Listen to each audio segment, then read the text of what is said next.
ہاں تو یہی ہوتے ہیں نا ان کے فیصلے کو کون وہ اگر کسی ایک پارٹی کے حق میں آ جائے تو ان کے لیے تو وہ چیز بہت اچھی ہے کہ جو فیصلے ہوئے وہ انصاف آئین اور قانون کے مطابق ہوئے، اور جہاں وہ فیصلہ کسی کے خلاف آ جائے اور وہاں پر پھر وہ نشانے پر آ جاتے ہیں تو یہ ساری چیزیں پھر ہم وہ کہہ رہے ہیں نا کہ لیکن اصولاً تو آپ اتفاق کریں گے نا کہ اتنا اہم معاملہ ہے. ہاں تو فل کورٹ کو ہی سننا چاہیے. جی جیسے ابھی اس سے پہلے بات ہو رہی تھی کہ جسٹس فائز عیسیٰ کے لیے اور اتنے اہم ججز اس میں نہیں ہیں، تو اب وہ 5 بھی الگ ہو گئے تو 4 الگ ہو گئے تو 5 ایک کیسے وہ ہوگا. تو آپ کو اس پر لیکن ججز رہتے ہیں نشانے پر سیاستدانوں کے.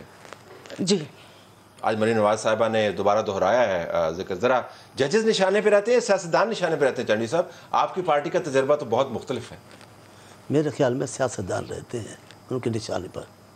پاکستان کے قیام سے لے کر آج تک بتا دیں کہاں ججز نشانے پہ رہے ہیں. ججوں نے تو بادشاہی کی ہے، جج نشانے پہ نہیں ہے، سیاستدان نشانے پہ ہے. جس نے قیامت ڈھائی ہوگی جج صاحب نے، جس کا نام بھی جیسے منیر دیے، وہ ان کو بھی سٹنگ پہ بیٹھے ہوئے کبھی کچھ نہیں کہا گیا. بعد از ریٹائرمنٹ تو کمزور جرنیلوں کو، سرونگ جرنیلوں کو کہا جاتا ہے لیکن ججز کو نہیں. لیکن یہ بھی عام آدمی نہیں کر سکتا، یہ خاص لوگ ہیں، مخلوق خدا کی خاص، وہ کرتی ہے. جنرلوں کو بھی، ججوں کو بھی، وہ بھی کرتے ہیں. ہمیں کیا کہتے ہو؟ ہمارے تو انتہائی محبوب ترین قائد کو قتل کر دیا گیا. ہم نے عدلیہ سے تصادم کا راستہ نہیں اپنایا. ہم نے ان کے سامنے کھڑے ہو کر نعرے نہیں مارے، لعنتیں بھیجی. سچی بات تو یہ ہے. ہم نے خاموشی سے فیصلہ قبول کیا، احتجاج ہوا، یہ ہوا. لیکن جو یہ ماحول بنا ہوا ہے خان صاحب کی سیاست کے بعد عدلیہ کے لیے، وہ نہیں تھا. ہم نے تو کیا مصیبتیں برداشت کی. ویسے آپ کو لگتا ہے کہ یہ زیادہ کامیاب طریقہ کار ہے؟ آپ کا طریقہ کار کو درست نہیں تھا تبھی آپ نے اتنا سفر کیا. میرے خیال ایسا اپناتے نا، وہ کہتے ہیں کہ کورٹ جو ہے وہ جوڈیشل کمپلیکس میرے خیال میں یہ ہنگامی بنیادوں کی سیاست ہے، یہ پائیدار نہیں رہے گی. تو ریفارمز کیوں نہیں لے کر آئے؟ میں تو ابھی ان جتنے فیصلے ہیں نا اس تناظر میں کر رہی ہوں کہ جو ان 4 سال سے میں نے گورنمنٹ میں بھی اور اپوزیشن میں بیٹھ کے دیکھا ہے، تو وہ ان کے پھر فیصلوں کو اگر پارلیمنٹ، اگر ہم لوگ نشانے پر ہیں تو اپنے آپ کو بے توقیر کس نے کیا؟ اس پارلیمنٹ کو بے توقیر کس نے کیا؟ ہم لوگوں نے کیا. تو پھر یہ بعد از ریٹائرمنٹ انگلی اٹھانا، وہ مجھے سمجھ نہیں آتی کہ جس وقت جو ہوتے ہیں اس وقت ریفارم کیوں نہیں لے کر آتے؟ اس وقت بات کیا کریں. اور اگر عدلیہ کی بات کریں جیسے ابھی مریم نواز صاحبہ نے بولا، تو پھر میرا تو سوال ہے اسمبلی میں بھی یہی ہے اور ابھی آپ سے پوچھ رہی ہوں، وہ 50 روپے والا اسٹامپ پیپر کیا ہوا؟ اگر ایسے وہ کریں، وہ کہاں ہوا؟ جس اسٹامپ پیپر پہ ضمانت دے کے نواز شریف صاحب کو بھیجا تھا. میں جانا چاہ رہا ہوں نا ان سے. ہاں تو وہ اس کے لیے وہ پھر کیا ہوا؟ اس وجہ سے چونکہ انہوں نے وہ کام کیا آپ کے خیال میں، چنانچہ ان کے ساتھ جو ہو رہا ہے وہ درست ہے؟ نہیں وہ نہیں، میں اپنے عدلیہ پہ بات کی، میں اس پہ میں بات کر رہی ہوں. ذرا کورٹ کے ماحول پہ جائیں. Were you surprised today? We thought کہ bench expand who. I was shocked، لیکن مجھے پہلے ہی خبر آ گئی تھی کہ غیر رسمی اجلاس چل رہا تھا. اور آپ کا میں نے ایک ویلاگ کے اندر کمنٹ بھی سنا تھا کہ بائی دا ٹائم جو 2 دن پہلے آپ نے کیا تھا، میں یہ سب کچھ ہوگا، بہت بڑا دھماکہ ہو چکا ہوگا. آپ نے بتایا تھا پہلے. چلیں اس دھماکے پر بھی آتے ہیں. لیکن ابھی بات یہ ہے کہ پہلی چیز تو طلعت صاحب، میں آج مطلب میں خوش نہیں ہوں. جو عدلیہ میں تقسیم ہے یہ بڑی واضح ہو چکی ہے. ایک سمجھ لیں کہ ایک پوسٹر لگ چکا ہے. پہلے تو دیکھیں بیہائنڈ کلوز ڈورز کچھ بھی ہو جائے تو وہ چیزیں ہوتی تھی، ماضی میں بھی تھی، لیکن اب تو اشتہار لگ گیا نا عدلیہ میں تقسیم کا. اور 4 آنریبل ججز کا اپنا جو ہے وہ نوٹس آ چکے ہیں، اور جس میں انہوں نے عدم اعتماد کر دیا ہے چیف جسٹس سمرتا بندیال کے اوپر، اور ان کی جو جس دا وے ہی کانسٹیٹیوٹڈ دس بینچ 9 ممبر.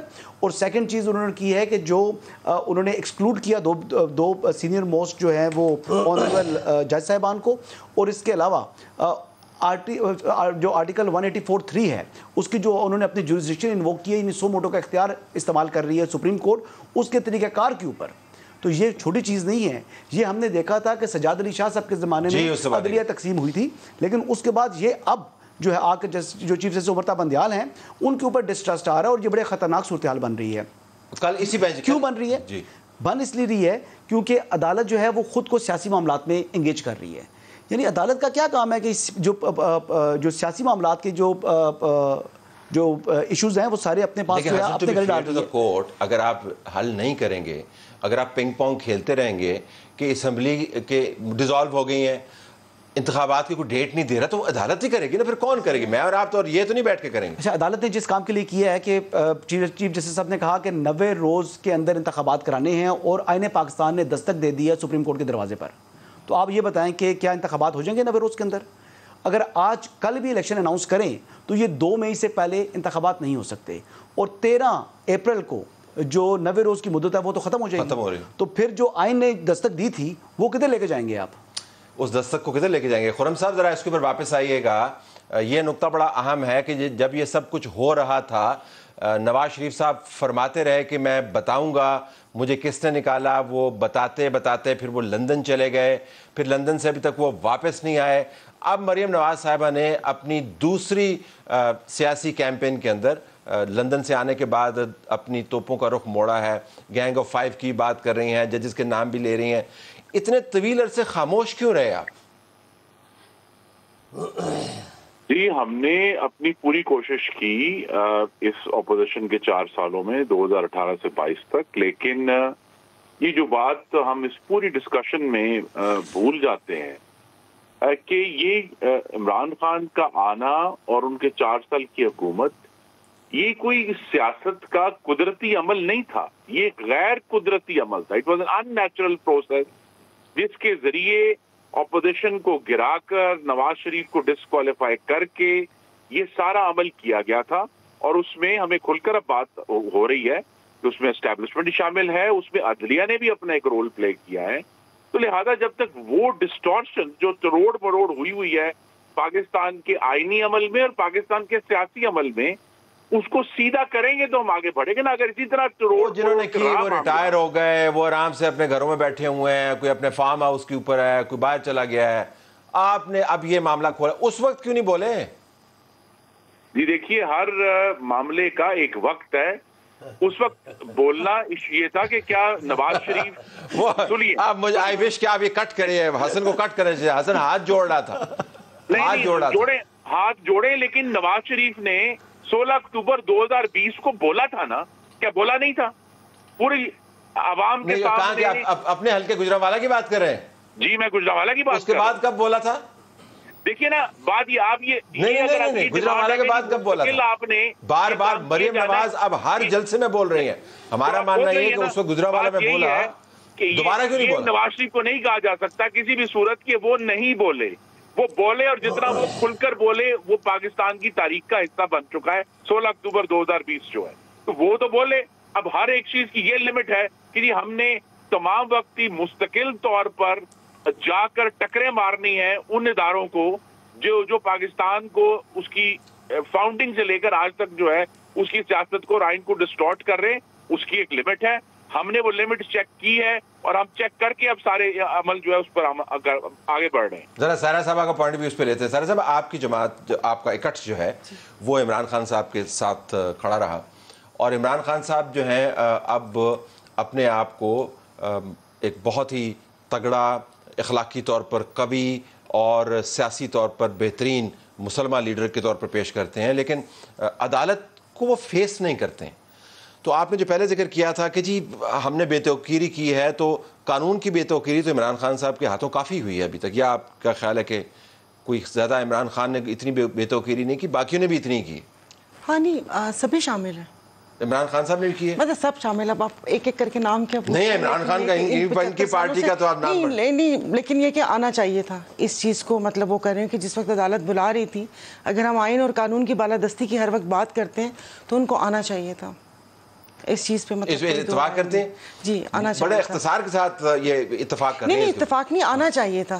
اور باقی یہ کہ عدلیہ کا آپ باقی چیزیں بھی ابھی آپ نے تھوڑی سی باتیں کی اور وہ تھوڑی رائٹ لیفٹ ہو گئی. جیسے آپ نے بولا کہ حاضر سروس کے لیے ہم انگلی نہیں اٹھا سکتے، تو ابھی بھی دیکھیے نا کہ جو ان کے جلسوں میں جو 5 تصویریں تھیں اس میں سے ایک تصویر غائب ہے. وہ تو چونکہ اصرار وہ کر رہے ہیں 5 کے اوپر، اگر وہ 7 کر دیں تو اس کے اندر باقی تصویریں بھی آ جائیں گی. نہیں تو وہ 5 میں ابھی انہوں نے تصویر وہ کی تھی نا. اور اگر باجوہ صاحب کی بات کر رہے ہیں جی تو نام لیں نا ان کا، آپ بھی نا، وہ تو ریٹائر ہو گئے. نہیں، میں آپ کو ویسے ہی کہہ رہی ہوں کہ یہی بات کر رہی ہوں کہ ان کی کیا وہ مطلب کیا کوئی ڈیل ہو گئی ہے یا کیا ہو گیا ہے. کی سٹون سے باجوہ صاحب کے بغیر تو تمام کام ہو ہی نہیں سکتا. تو ججز کی بات کر رہے ہیں تو وہ کون آ کے بتاتا رہا کہ میرے پاس اور بھی آڈیوز پڑی ہوئی ہیں، میرے پاس ویڈیوز بھی پڑی ہوئی ہیں. تو ہر بندہ مجبور ہے. اپنے حساب سے فیصلے کرواتے ہیں. 9 اپریل کا جو فیصلہ تھا رات کو عدالتیں کھلی تھی وہ ان کے لیے صحیح تھا, وہ قابل قبول تھا, یہ آ کے بیٹھے وہ صحیح تھا. اب جب ان کے اس میں آ رہے ہیں تو وہ غلط ہے.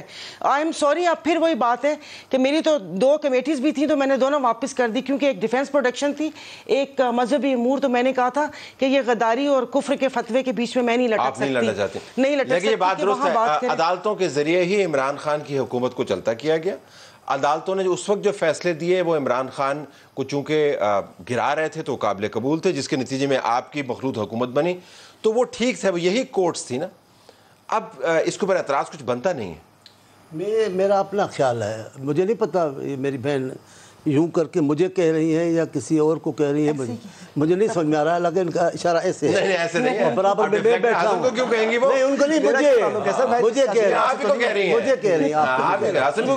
تو میں جواب دینے کے لیے سوچ رہا تھا, میرے کو مجھے کہہ رہی. خیر ان کو بعد میں دیکھتے ہیں. میرا اپنا یہ خیال ہے طلعت بھائی کہ جب تک ادارے, سب کو کہہ رہا ہوں, جب تک اداروں کو حکومت کرنے کا شوق ہے نا تب تک اس ملک سے بحران نہیں جائے گا, سیاسی استحکام نہیں آئے گا. سیاسی استحکام نہیں آئے گا تو معاشی استحکام بھی نہیں آئے گا. ابھی جو حالات ہیں یہ غیر سیاسی قوتیں ہیں, نہ ملک کے سیاستدان ہونے سے سیاستدان نہیں بن جاتا. میں اپنا نام رکھ لوں جبرائیل تو میں فرشتہ بن جاؤں گا, ایسا ہرگز نہیں ہے, ایسا ہرگز نہیں ہے. آپ نے بیڑا غرق کیا ہے پوری سیاست کا, سیاسی کلچر کو گندا کر دیا ہے آپ نے, گالیاں سیاست میں آپ نے داخل کی ہوئی ہیں, بد کرداری کی پروموشن آپ نے کی ہے. اب آپ کس کس کو بولیں گے؟ بیڑا غرق تو آپ نے کیا ہے, میں کسی کو نہیں کہہ رہا ہوں. آج کل آپ ان کے ساتھ ایک پیج پہ ہیں نا. دیکھیں مجھے نہیں پتا آپ کس کی اسٹیبلشمنٹ کی بات کر رہا ہوں اور آپ کس کی بات کر رہے ہیں. اس میں نہیں ہے, ایسے ہوتے تو ہمارے یہاں پہ کوئی فلٹر نہیں ہے. ایسے ہوتا تو یہ بیانات ابھی ایسے نہیں آتے, ہمیں بھی بہت ساری آسانیاں مل گئی ہوتی. کیا ہمیں آسانیاں ملی ہیں؟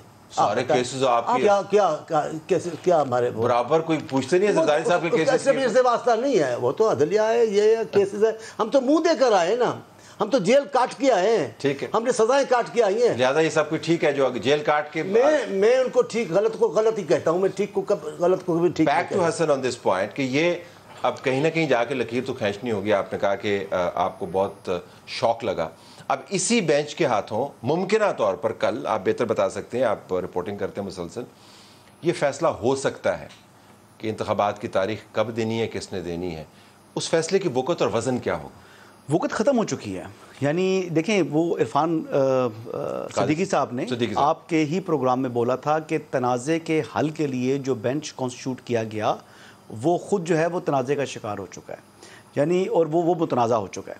اب بات یہ ہے کہ جو بینچ کانسٹیٹیوٹ پہلے کر چکے, یعنی اگر آپ دیکھیں کہ جسٹس جائیہ آفریدی نے اور جسٹس اطہر من اللہ نے وہ بڑا کلیئر کہہ دیا کہ یہ جو آپ نے سو موٹو لیا ہے یہ سو موٹو بنتا ہی نہیں ہے, کیونکہ آلریڈی میٹر جو ہے وہ ایک تو ریلیونٹ جو ہائی کورٹس ہیں وہاں پر آلریڈی زیر سماعت ہے پروونشل, وہاں سے فیصلہ ہو تو پھر آپ سپریم کورٹ میں یہ میٹر آئے. ایک چیز.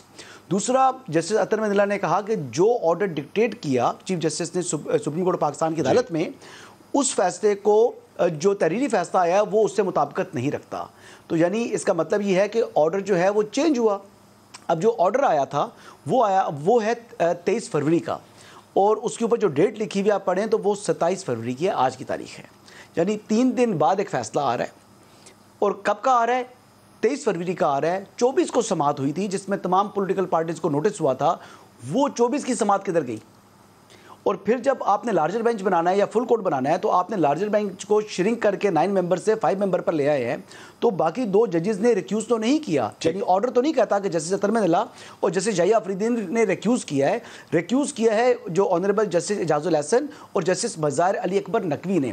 اور کیوں کیا ہے؟ ایک کے اوپر جو ہے ان دونوں کے اوپر پولیٹیکل پارٹیز 3 پولیٹیکل پارٹیز کا اعتراض تھا, اور ایک کی آڈیو آ گئی جس کے اوپر بینچ کے اندر سے اعتراض ہو گیا. منصور صاحب نے کہا ہے, نہیں منصور صاحب نے اور جسٹس جمال مندوخیل صاحب نے بھی کر دیا. اور پھر کیا ہوا, ان کی تکرار بھی ہوئی.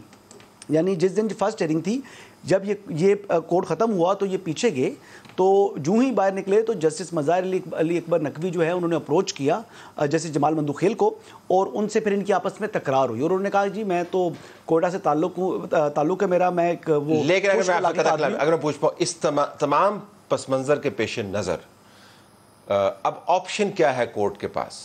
عدالت پھنس چکی ہے. عدالت جو بھی فیصلہ دے, تاریخ عدالت دے نہیں سکتی. اگر الیکشن کمیشن کو باؤنڈ کرتی ہے کہ آپ ڈیٹ دے دیں, جو کہ مطلب اگر وہ آرڈر دے دے گی تو وہ ڈیٹ دینی پڑ جائے گی, لیکن پھر بھی 90 روز کے اندر تو الیکشن ہوں گے نہیں. اور پھر کل الیکشن کمیشن میں ہی کوئی اپلیکیشن آ جاتی ہے انتخابات کی تاخیر کے حوالے سے, تو وہ آزاد ایک انڈیپینڈنٹ کانسٹیٹیوشنل باڈی ہے, وہ کوئی فیصلہ کرتی ہے تو پھر کنٹینٹ آف کورٹ میں تو اس کو بلا نہیں سکتے. گورنر نے ڈیٹ دینی نہیں, اس کو بھی آرٹیکل 248 کے تحت جو ہے استثناء حاصل ہے, تو کرے گی کیا سپریم کورٹ پھنس چکی ہے, نہیں آنا چاہیے تھا اس ایشو کے اندر. اور دوسرا ہے کہ امبیرسنگ سچویشن بن گئی ہے چیف جسٹس کے لیے, اور ایون کہ جو نا ایک تضحیک ہے پوری سپریم کورٹ کی, چاہے وہ جسٹس قاضی فائز عیسیٰ گروپ ہے, چاہے وہ جسٹس امرتا بندیال گروپ ہے, لیکن ابھی جو ریپوٹیشن جس کے اوپر فرق آ رہا ہے وہ سپریم کورٹ آف پاکستان ہے. ذرا خرم صاحب ذرا وے فارورڈ بتائیے گا, کیونکہ کہیں نہ کہیں جا کے آپ نے معاملہ طے تو کرنا ہے. اب پاکستان تحریک انصاف کے اراکین جو ہے وہ اسمبلی میں واپس آنا چاہتے ہیں. آج اسپیکر صاحب نے بتا دیا جی کہ یہ ممکن نہیں ہے. اس کی جو بھی قانونی آئینی اور اخلاقی وجوہات ہوں, سپریم کورٹ جس طرح بھی بتایا جا رہا ہے بہت ہی مشکل کے اندر موجود ہے. اسٹیبلشمنٹ کے بارے میں تمام پارٹیوں کی اپنی رائے اپنی جگہ پر موجود ہے. تو یہ فیصلہ کرنا کس نے ہے؟ یہ آٹو پہ چلتا رہے گا؟ صاحب فیض احمد فیض یاد کر رہا ہوں میں کہ باہر آئی تو کھل گئے ہیں نئے سرے سے حساب سارے, ابل پڑے ہیں عذاب سارے. یہ جو عدلیہ نے یہ صرف پچھلے 5 سال نہیں, اس سے پہلے بھی جو تمام ڈسٹورشنز ہیں اور اپنے اختیارات کا تجاوز کے ساتھ استعمال کیا ہے, سیاسی انجینئرنگ کا حصہ بنے ہیں. یہ وہی عدالتیں ہیں نا جہاں ہمارے جو مسلم لیگ نون کے قائدین کو غیر قانونی اور ظلم کے ذریعے نیب نے حراست میں رکھا تھا, ان کو 16 مہینے خرم صاحب یہ عدالتیں کروا رہی تھیں آپ کے ساتھ؟ ویسے جی یہ ساری عدالتیں کروا رہی تھیں آپ کے ساتھ؟ ویسے ہی پوچھنا چاہتا ہوں. تو میں یہی, لیکن عدالتیں اس کی اگر عدالتیں کروا نہیں رہی تھیں تو کم از کم اس سارے پروسیس کا معاون ضرور تھی جو عمران خان کا فاشسٹ بندوبست تھا. اب جب کہ یہ معاملے کھل گئے ہیں اور عذاب سارے ابل پڑے ہیں, تو پاکستان میں یہ جو ایڈجسٹمنٹ ہے, دیکھیں ابھی ہم نے اس پچھلے 1 سال میں اسٹیبلشمنٹ کے سارے عذاب ابلتے ہوئے دیکھے ہیں کہ جس شخص کو انہوں نے خود لے کر آئے تھے وہ خود ان کے اوپر پل پڑا. اسی طرح اب یہ جو اب ایک عدلیہ کا جو ادارہ ہے, ستون ہے آئینی کا, اس کے اندر بھی جو خرابیاں تھیں وہ اب ابل پڑی ہیں, ساری باہر آ گئی ہیں. اب مجھے ایک بریک لینا ہے. ہم فیض صاحب اور فیض حمید فیض صاحب دونوں کے جو معاملات ہیں ان کا موازنہ کریں گے بریک کے بعد. پاکستان کی ریاست اور پاکستان کی سیاست شدید قسم کے آئینی بحران میں پھنسی ہوئی ہے. کوئی ادارہ آپ کو ایسا نظر نہیں آتا جس کے ذریعے کچھ سیدھا رستہ نکلتا ہوا نظر آئے. سپریم کورٹ نے انتخابات کی ڈیٹ کے معاملے کو تو ٹیک اپ کر لیا ہے, لیکن اس کیس کے دوران جو ٹوٹ پھوٹ بینچ کے اندر ہوئی, جو بحث چلی, اس سے کورٹ کا وقار بدقسمتی سے بلند نہیں ہوا. اور بطور پاکستانی شہری میں تو چاہوں گا کہ کورٹ کا وقار بلند ہو, کیونکہ اس باوقار ادارے سے جب فیصلے آتے ہیں تو مجھے تسلی ہوتی ہے بطور ٹیکس پیئر پاکستانی سٹیزن. ذرا واپس آئیے گا سائرہ صاحبہ, یہ بحث جس کا ایک حصہ ابھی سینیٹر صاحب نے فرمایا, یہ آپ کو طے کرنا ہوگا کہ آپ ہر 2 سال بعد, ہر 4 سال کے بعد آپ یہ تجربے نہ کریں. میں نام نہیں لینا چاہتا, لیکن عمران خان کو لانے کے لیے جو تجربات کیے گئے ان کی فہرست بہت طویل ہے اور وہ خیبر سے کراچی تک پھیلی ہوئی ہے. ان تجربات کو بھی تو پھر زیر بحث لانا چاہیے نا. مجھے پتا ہے آپ بہت کرٹیکل ہیں اپنے کولیگز کے کہ پارلیمنٹ بے توقیری اپنی کرتی ہے اور یہ لوگ ایسے ہیں اینڈ آل دیٹ, تو جہاں سے فیصلے ہوتے ہیں اس پر بھی تو توجہ دیں کہ نہیں؟ ہاں تو سب کو پتہ ہے نا کہ فیصلے کہاں سے ہوتے ہیں. کہاں سے ہوتے ہیں؟ جہاں سے ہوتے ہیں. جس طرح آپ بول رہے ہیں کہ اسٹیبلشمنٹ کا کردار ہے, تو کردار ہے تو ہے نا. آپ شروع سے دیکھ لیں, اب آپ وہاں سے دیکھ لیں. اگر وہ ہم کسی کو ڈیڈی بولتے تھے, ویسے کیا نا, میں جواب دوں گا. ٹھیک ہے, اب میں ادھر ایسے کروں گا. کبھی ہم ڈیڈی کہتے تھے, کبھی انکل بولتے تھے, کبھی پھر ہم کام پڑے تو ہم باپ بنا لیتے ہیں. مطلب یہ سب کیا ہے؟ مطلب آپ 75 سالہ تاریخ اٹھا کر دیکھ لیں. میں نے ابھی دوبارہ سے شہاب نامہ پڑھنا شروع کیا. بہت پہلے پڑھا تھا, اس وقت ایسے ہی پڑھا تھا, لیکن اب میں نے پڑھا ہے تو وہ بہت ساری چیزیں اور سب چیزیں واضح ہوتی چلی گئی ہیں. ہاں, یہ سب کچھ کرنے کے بعد نامہ ایک ہمیں بھی لکھنا چاہیے. ہاں, تو یہ ان کا وہ کرنا چاہیے. تو اب یہ سب یہ جتنی بھی باتیں کر رہے ہیں, سوری پھر میرا ہاتھ اس طرف جا رہا ہے, کہ یہ باتیں کر رہے ہیں یہ بس صرف محض باتیں ہیں. چنڈی صاحب سب نے حصہ ڈالا کہ سب نے حصہ ڈالا. اجازت ہوتی ہے, سب اس طرف دیکھ رہے ہوتے ہیں کہ وہاں سے کیا اشارہ آتا ہے. میں نے آپ کو, اور ابھی جس وقت یہ جب ہم نے یہ کیا کہتے ہیں چینج آف کمانڈ تھا, اس کے اوپر اتنی ساری پیشن گوئیاں ہو رہی تھیں, اتنی ساری باتیں وہ چل رہی تھیں, ابھی کان لگا کے بیٹھے ہوئے کہ جی اب کورس میں تبدیلی آ رہی ہے تو کون ہمارے لیے بہتر ہو سکتا ہے, کون نہیں ہو سکتا. یہ ساری باتیں ہیں. اب آپ مجھے وہ ایسے وہ کر کے اور پھر ابھی یہ لوگ باتیں کرتے ہیں کہ ان کا کردار نہیں ہے یا وہ نہیں ہے یا یہ لوگ وہ کرتے ہیں. بالکل یعنی کہ سب کچھ ان پہ چھوڑ دیے. سیاست کی بات اگر ہماری طرف اشارہ ہے تو ہمیں بولے, ہم جواب دیں. سیاست کی بات آپ بیچ سے بات کر رہے ہیں, اشارے ہمارے آپ ہمیشہ حسن کی طرف نہیں کر رہے ہیں, میں بار بار آپ کو کہہ رہی ہیں ہاتھ ادھر ہے یہ رکھ لیتی ہوں, اس کی طرف اشارہ کر رہے ہیں, اپنے پہ کیوں لے کر جا رہے ہیں. اب وہ محاورہ نہیں بولنا جا رہے ہیں. تو سر میں ساری سیاسی جماعتوں کا میں بولتی ہوں کہ سب کا قبلہ ایک ہی ہے, سب دیکھتے ہیں. اور اب جو یہ جس طرح کی باتیں چل رہی ہیں کہ بھئی اب سیاست میں کردار نہیں ہونا چاہیے, اگر مجھ سے میری رائے پوچھیں کیوں نہیں ہونا چاہیے.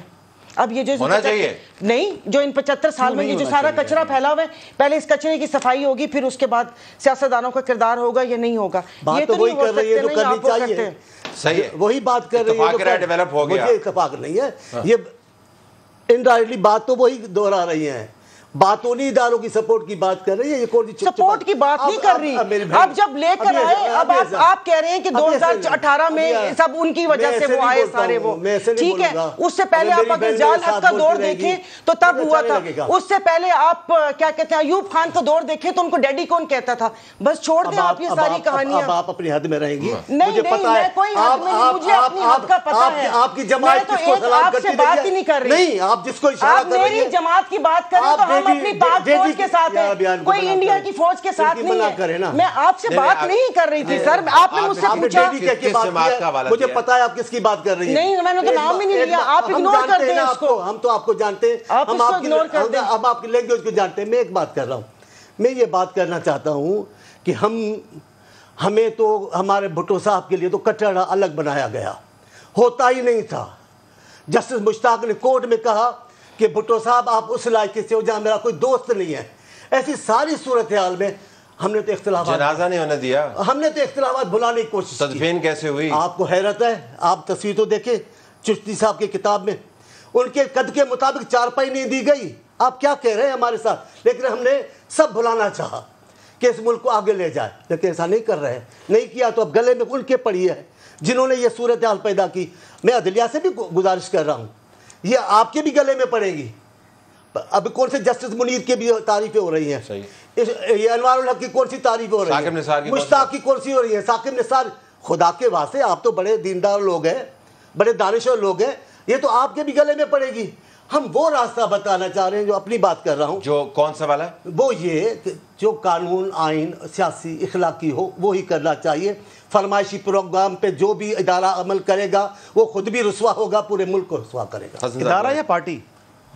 جی ادارہ یا پارٹی؟ کیا جو اشاروں پر چلے گا پارٹی چلے گی, وہ میں کہہ رہا ہوں جو ادارہ فرمائش پہ چلے گا, پارٹیوں کی فرمائش پہ چلے گا, وہ ادارہ خود بھی رسوا ہوگا, وہ آگے چل کے. دیکھیں ادارے کی بات, جو میں تو سپریم کورٹ کی بات کروں گا کہ سپریم کورٹ نے جو ہے نا, وہ میں اس دن بھی ایک اور ٹاک شو میں بات کر رہا تھا کہ پاور گریب کی ہے, جو اس کو آئین نے اختیار دیا ہے, اگر اس کے اندر رہے, جو بات یہ کر رہے ہیں چانڈیو صاحب, وہ بات بالکل درست ہے. اگر وہ اپنے آئینی دائرہ اختیار میں رہے گی تو تمام چیزیں ٹھیک رہیں گی.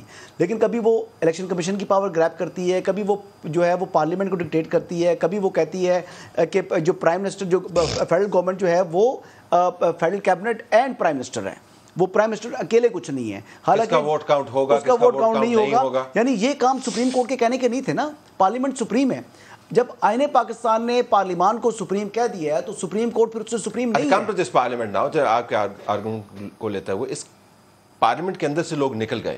جی اس پارلیمنٹ کے اندر جس قسم کی اپوزیشن آئی وہ بہت ہی فرینڈلی اپوزیشن ہے, اس میں کوئی دو رائے ہو نہیں سکتی. اب راجہ صاحب سے آپ کیا توقع کریں گے کہ وہ دھواں دھار قسم کی اپوزیشن تو نہیں کریں گے. اب اس پارلیمنٹ سے اگر ریفارم نہیں ہو سکتی, اس پارلیمنٹ سے یہ طے نہیں ہو سکتا کہ انتخابات کب ہونے ہیں, اس پارلیمنٹ کے ممبران سے پی ٹی آئی انکلوڈڈ یہ طے نہیں ہو پا رہا کہ ہم نے اندر رہنا ہے, باہر جانا ہے, واپس آنا ہے, انتخابات کی تاریخ نہیں طے ہو رہی صوبائی اسمبلی کی, تو who will decide? Pindi can't decide, نہیں, اپارا can't decide, who will decide? پہلا کوشچن جو یہ پارلیمنٹ سے باہر نکلے ہیں, کوئی گن پوائنٹ پر تھے کہ آپ نے نکلنا ہے باہر, آپ کو اندر نہیں رہنے دینا, اپنی مرضی سے کیا نا استعفے ہے تو سیاستدان نا, نہیں استعفے دے کے گئے نا. نہیں وہ تو ٹھیک جب ہے, انہوں نے تو اب ہو بیرونی گیا. سازش کا جھوٹا نیریٹو بنایا, وہ سیاستدان نہیں ہے. دیکھیں بیرونی سازش کا آپ جھوٹا نیریٹو بنا رہے ہیں اور پھر کہہ رہے ہیں کہ سازش ہو چکی ہے, ایک سائفر آ چکا ہے, آپ وہ پیپر لہرایا, آپ نے جو ہے وہ ذوالفقار علی بھٹو کو بھی کاپی کیا کسی حد تک, کچھ چیزیں ہر مختلف لوگوں کو آپ کاپی کر رہے ہیں اور آپ اپنے آپ کو کہہ رہے ہیں جی کہ میں, اور آپ نے اس سے پاپولیرٹی گین کی ہے, اس میں کوئی دوسری وہ تو ہو گیا, اب یہ ہو نہیں پا رہا نا معاملہ. اب ہونا کیا ہے, اب دیکھیں گورنر صاحب کہتے ہیں کہ میں نے تاریخ نہیں دینی, پنجاب کی بات کر رہا ہوں, کہ کیونکہ اسمبلی میں نے تحلیل کے میں نے دستخط نہیں کیے, وہ ڈیٹ نہیں دے رہے. الیکشن کمیشن کہتا ہے کہ گورنر نے ڈیٹ دینی ہے. اچھا, جب جس کا کام ہے وہ ڈیٹ نہیں جو ہے اناؤنس کرے الیکشن کی, تو صدر صاحب وہاں سے آ جاتے ہیں اور وہ کہتے ہیں کہ تاریخ میں دے دیتا ہوں. مطلب کیا یہ مذاق ہے؟ ایکسپیرینس ٹیل می, کون کرے گا اب یہ, مجھے بس اس کا جواب دے دیں, کیوں کل کورٹ نے ڈیسائیڈ کرنا ہے. اس کا طریقہ کار یہ تھا کہ یہ پولیٹیکل پارٹیز میچورٹی لے کر آئیں, آپس میں بیٹھیں, جب آپ نیگوسیشن ٹیبل پر بیٹھیں گے تو ہر مسئلے کا حل موجود ہے, انٹل کہ انلیس آپ ایک ورکنگ ریلیشن تو رکھیں نا. جب آپ اسمبلی کو جو ہے اس کو جو ہے وہ آپ لیٹ ڈاؤن کر کے خود وہاں سے نکل جاتے ہیں اور پھر کل آپ دوسری حکومت کو ڈیسٹیبلائز کرنے کی کوشش کرتے ہیں, تو وہ تو اپنی جان بچانے کے لیے کوشش کرے گا نا. ایک بچے کو تالاب میں پھینک دیں, وہ ہاتھ تو مارے گا. آپ نے ووٹ آف نو کانفیڈنس کیا, کیا ضروری تھا, اچھا بھلا معاملہ تو ابھی اور زیادہ گند کر کے جاتے.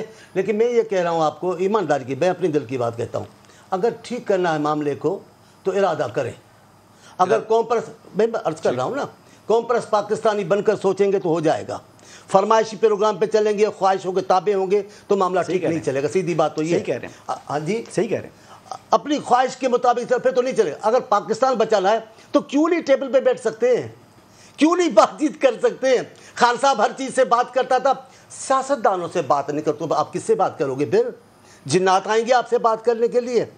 جیسے ہیں سیاسی یہی پارٹیاں ہیں, جیسے قائدین ہیں یہی, ان سے آپ کو بات کرنی ہوگی. آپ آ کر کوئی اچھا راستہ نکالیں. آپ دیکھیں میاں صاحب نے پشاور واقعے کے بعد ساری پارٹی کو بٹھایا, ہمارے لیڈر رو رہے تھے وہ جو فیصلے کیے اس امینڈمنٹ کی, لیکن ہم نے کیا, ہمیں جانا تھا. پاکستان جن کو بچانا ہے وہ آ جائیں گے ٹیبل پہ, لیکن اگر آپ کو آنا ہی نہیں. میں ابھی بات ختم کرنا چاہ رہا ہوں. میں ایمان سے میں ڈر رہا ہوں, اس صورتحال سے میں ڈر رہا ہوں. کسی ادارے کے سر پہ آ ہی نہیں رہی ہے ذمہ داری کہ یہ, تو پھر آئے گا کون؟ تو آئے گا کون؟ اس پہ یہ سوال ہے بڑا, اور اس پہ سوچنا چاہیے ان کو. آگے آ کر کہیں گے کہ ہمارا تو قصور نہیں تھا, وہ ہم تو نہیں تھے, بھٹو تو بات چیت کرنے کو تیار تھے, ہم نے نہیں کرنے دے. ابھی آپ آ جاؤ گے خود ہی. آپ کا بھی یہی خدشہ ہے کوئکلی, اگر ہم اس کو وائنڈ اپ کر پائیں, کہ اگر یہ سب معاملات خوش فہمیوں میں رہتے ہوئے کہ ہمیں طے کرنے کی ضرورت نہیں ہے, معاملہ فہمی میں تبدیل نہیں ہوئے تو خراب ہو جائیں گے, کوئی اور آ جائے گا. اور سر ایک ٹیبل پہ بیٹھنا چاہیے سب جماعتوں کو, لیکن مسئلہ یہ ہے کہ برداشت ختم ہو گئی ہے. روز صبح اٹھ کے نہ جانے ہم کیا کھاتے ہیں کہ جو ہم میں برداشت ہی نہیں ہے. اور صحیح آپ کہہ رہے ہیں کہ یہ معاملات اگر ہاتھ سے نکل گئے تو بہت بات پھر بن نہیں سکتی, بگڑ جائے گی. کل کروشل ڈے ہے, کل کروشل ڈے ہے, کورٹ کی پروسیڈنگ سے ہمیں پتہ چلے گا کہ معاملات کس طرف جا رہے ہیں. لیکن فی الحال تو لگتا ہے کہ حالات کچھ ٹھیک نہیں ہیں. ناظرین, یہ ہو نہیں سکتا کہ پاکستان کے اندر سیاسی, آئینی, عدالتی حالات اس قسم کے ہوں جیسے کہ ہیں, جس کا ایک عکس آپ نے اس پروگرام کے پہلے حصے میں دیکھا, اور یہ چیزیں ٹرینڈز میں ریفلیکٹ نہیں کریں. پاناما بینچ جواب دو, مریم نواز نے جو ٹون اپنائی ہوئی ہے اس حوالے سے پاکستان مسلم لیگ نون ٹرینڈ چلا رہی ہے. مسلم لیگ نواز کی طرف سے جو کہا جا رہا ہے اس کا آغاز مریم نواز کے سائی وال خطاب کے بعد شروع ہوا. 40,000 سے زیادہ ٹویٹ اس کے اوپر ہو چکے ہیں. مریم نواز کی تقریر کے جو پوائنٹس ہیں وہ شیئر کیے جا رہے ہیں. جیسے چاند کو گرہن لگتا ہے ویسے پاکستان کو پاناما بینچ لگ گیا. پاناما بینچ جواب دو. مریم نواز نے کیا کہا, اس کی سمری سنیے. الیکشن ہوگا, ضرور ہوگا سائی وال والوں انشاءاللہ, لیکن پہلے انصاف ہوگا. ترازو کے دونوں پلڑے برابر کیے جائیں گے. نواز شریف سے ہونے والی ناانصافیوں کا ازالہ ہوگا, غلط سزائیں ختم ہوں گی. وہ فتنہ خان گھڑی چور پہلے اس کو انصاف کے کٹہرے میں کھڑا کریں گے, پھر الیکشن ہوگا. ایک اور ٹرینڈ بھی چل رہا ہے ناظرین. لیفٹیننٹ جنرل ریٹائرڈ امجد شعیب کو انسائٹمنٹ کے حوالے سے گرفتار کیا گیا ایک مقدمے میں آج ان کی پیشی ہوئی۔ جنرل صاحب جو ہے ایک فیملیئر فیس ہیں، تجزیاتی طور پر ان کی آراء متنازع رہی ہیں، بالخصوص جب نواز شریف کی حکومت تھی اور پاناما بینچ بنا ہوا تھا، اس کے بعد عمران خان کی حکومت کو بہت سپورٹ کرتے رہے۔ خیال یہ کیا جاتا ہے کہ ان کو اس وقت کی اسٹیبلشمنٹ نے انڈورس کیا تھا۔ اب بہرحال جو ویوز انہوں نے اپنائے اس کے اوپر ان کے خلاف مقدمہ بنا اور ان کو رات کو گرفتار کر لیا گیا۔ عمران خان نے بھی اس کے اوپر ٹویٹ کیا ہے۔ بہرحال اس حوالے سے پی ٹی آئی ایک ٹرینڈ چلا رہی ہے، امجد شعیب کو رہا کرو۔ 90,000 کے قریب ٹویٹ کیے جا رہے ہیں اور تحریک انصاف کے ورکرز اور لیڈران اس کو ری ٹویٹ کرتے ہیں، تو امجد شعیب کو اب انہوں نے اون کرنا شروع کر دیا ہے۔ حالانکہ امجد شعیب صاحب کو باقاعدہ ریکمینڈ کیا جاتا تھا اس وقت آئی ایس پی آر کی طرف سے کہ ان کو تجزیاتی زاویے سے آپ ٹی وی پر لائیں، لیکن اب پی ٹی آئی کے ہیرو بن گئے ہیں۔ ٹی ایل پی نے بھی ایک ٹرینڈ چلایا ہے، ظالموں پر پہلا وار شٹر ڈاؤن ہڑتال۔ آج شٹر ڈاؤن ہڑتال کی کال تھی، چادروں نے اس کو رد کر دیا، لیکن بعض جگہوں پر شہروں میں آپ کو نظر آیا کہ لوگوں نے شٹر ڈاؤن ہی رکھے، لیکن ٹویٹ اس کے اوپر بے شمار ہیں۔ 6 لاکھ کے قریب جو ہیں وہ ٹویٹ کیے جا چکے ہیں۔ عمران خان نے آج ایک دلچسپ ٹویٹ کیا، بتایا کہ 27 فروری 2019 کو ہماری حکومت نے آرڈر کیا کہ ہندوستان کی ایئر اسٹرائکس آن بالا کوٹ کے نتیجے میں جو صورتحال پیدا ہوئی ہے ان کو ایک منہ توڑ جواب دیں، جس کے نتیجے میں پاکستان ایئر فورس نے ہندوستان کے ملٹری ٹارگٹس کو نشانے پر لیا اور مقبوضہ کشمیر میں یہ نشانے انہوں نے بنائے۔ پاکستان ایئر فورس نے ہندوستان کا ایک جہاز بھی گرایا کیونکہ ان کا جو جہاز تھا وہ پاکستان کی ایئر سپیس کو وائلیٹ کر رہا تھا، پائلٹ کو گرفتار کیا گیا۔ ابھی نند کی بات کر رہے ہیں، لیکن دلچسپ بات یہ ہے کہ عمران خان صاحب نے یہ کریڈٹ تو لے لیا، بتاتے ہمیں بہرحال حالیہ دور میں وہ یہی رہے ہیں کہ ان کے دور میں تمام فیصلے جنرل باجوہ کیا کرتے تھے۔ جو پاور اس جنرل باجوہ کے پاس تھی، سپر کنگ تھا، سب کے اوپر بیٹھا ہوا تھا۔ گورنمنٹ کے کام تب تک ہوتے تھے جب تک جنرل باجوہ فیصلہ کرے کہ ہاں یہ ٹھیک ہے، کیونکہ سپر کنگ ہے وہاں بیٹھے ہوئے۔ پنچنگ بیگ تو میں تھا، پاور وہ لے کے بیٹھے تھے۔ یہ بیچارہ پنچنگ بیگ تھا، وہ 27 فروری 2019 کو دھاڑتا ہوا شیر بن گیا، اور وہ جو سپر کنگ تھا اس نے تابعداری دکھائی اور دھاڑتے ہوئے شیر عمران خان نے کہا کہ تم سپر کنگ ہو گئے لیکن آج کے دن تم نے میرے رستے کی رکاوٹ نہیں بننا، اور اس نے پی اے ایف کو آرڈر کیا اور انہوں نے ہندوستان کے جہاز گرائے اور پائلٹ کو گرفتار کیا۔ یہ کریڈٹ جو ہے وہ عمران خان کا ہے۔ بہرحال جب 28 فروری ہوئی تو باجوہ صاحب دوبارہ سے سپر کنگ بن گئے اور عمران خان صاحب دوبارہ سے پنچنگ بیگ۔